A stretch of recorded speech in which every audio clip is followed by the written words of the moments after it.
Hi, welcome back to Book Chats from the Lonsdale Public Library. I'm up again, and I've got some fun stuff to share with you this time. I'm going to be talking about science fiction, which is one of my absolute favorites. And if I can get more of you to read more science fiction, then I can buy more science fiction for the library, so it's completely self-serving. But I love, I think sometimes people are scared of sci-fi because it's got this nerdy reputation. But really, what it's about is the what ifs. What if aliens showed up one day? What if time travel was real? It's fun to think about this stuff.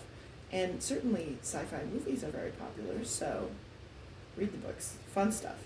So, I'm going to start with one of my absolute favorite all time authors, Lois McMaster Bujold. She is a Minnesota author of fantasy and sci fi, and I could honestly recommend anything she's ever written. But this is the start of the Miles Vorkosigan series, which is a big epic space opera series she wrote. This is actually the first two books joined together, and it's called Cordelia's Honor. If you've not heard the term space opera, it's sort of a subgenre of sci-fi with space warfare and melodramatic adventure, and there's often a little bit of romance, and it's very exciting stuff.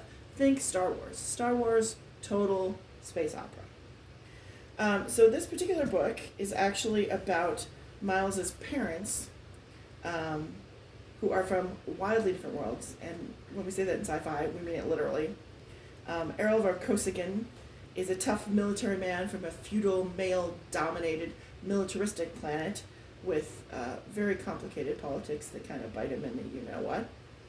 And Cordelia Naismith is a brilliant captain of a scientific exploration crew from a very technologically advanced and socially progressive world where the politics can be even more complicated but usually less deadly. So, as different characters as you ever want to meet, but through circumstances, the two of them end up stranded together on a hostile planet and have to cooperate to survive. And that is just the beginning of their many, many exciting adventures. So give that one a try. And then I'm going to talk about Dark Matter by Blake Crouch. And this one is a thrill ride. It's sci-fi, but it's also kind of a thriller, really. So I read a lot of books, as you might expect from a librarian. I know, what a cliche. But not a lot of them blow my mind. This book blew my mind. I don't want to give away all the twists and turns, but let me just give you this scenario. So Jason Dessen, regular guy, he's a physics professor, he's got a family that he loves, his career is not that impressive, but he's a happy man. I'm going to repeat myself, apparently, because that's fun.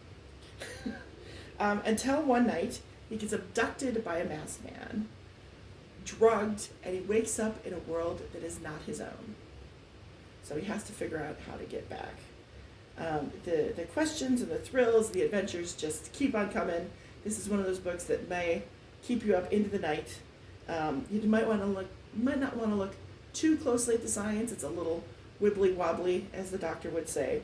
But if you just go along with it, it is guaranteed fun. And if you enjoy that one, he also has a book called Recursion, which is another, blow your mind book. And then, this one is called Cold Welcome. It's by Elizabeth Moon.